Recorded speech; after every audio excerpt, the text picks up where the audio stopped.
Welcome to week 1 of In It Together Mystery Quilt. This week we're going to go over some really basics, no specific dimensions or strip set sizes or anything will be provided in any of these videos.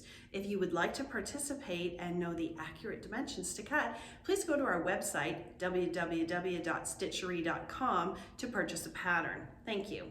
So we're going to start off this week with a couple of really basic things. We're going to cut some strips from fabric 7 and 12. As indicated here, you're going to cut the right width of strips accurately, the right number of strips.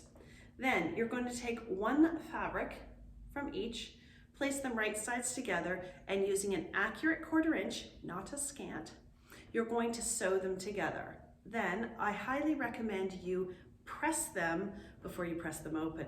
This is a really good tip, commonly called setting the seams, briefly described in the last video.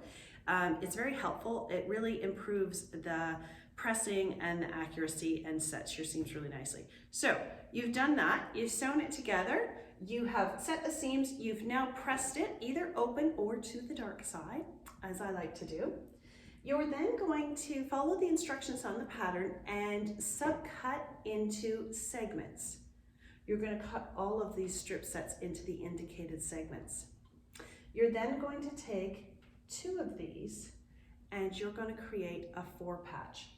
So if I pull a couple of these here and place them, you're going to place them like this.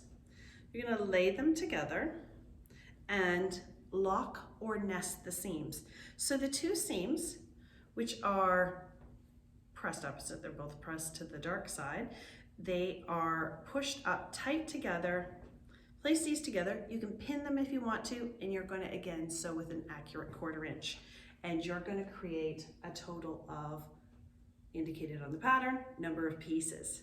You're then going to take all of those and you're going to place them into a baggie specifically marked FR1. So we want to make sure that you stay organized and stay good. Ziploc baggies are the cat's meow, almost as good as wool pressing mat, as well as labels. Love labels, keeps me organized, keeps everything rolling properly. So really briefly, some basics on strip sets, subcutting. A good tip too, when you are subcutting your units, if you take your ruler and you are going to cut the appropriate width, take one of these lines and place it on the seam and you will get a nice straight strip subunit that you have cut, because you're making sure that you're not cockeyed or anything, because you have one of these straight lines on the seam allowance, so you make sure you're very straight. Okay, good tip.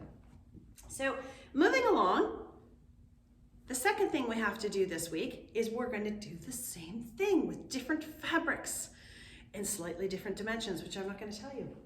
So we again have 2 different fabrics here. You're going to sew them together, creating a strip set. You're going to press it before you press it open or to the dark side. And again, you're going to subcut into units indicated on the pattern. Same process here, you're going to create some 4 patches. Then you're going to place those in a baggie marked FC1. I hope that you will have fun doing this week. It's a nice, easy roll into everything. A nice quote that I found that I really like is, you don't have to be great to start, but you have to start to be great. I hope that starting this, you'll have fun. You will have a great day when you do it, and I hope you'll have a great week. I look forward to seeing you next week. Remember, we're in it together.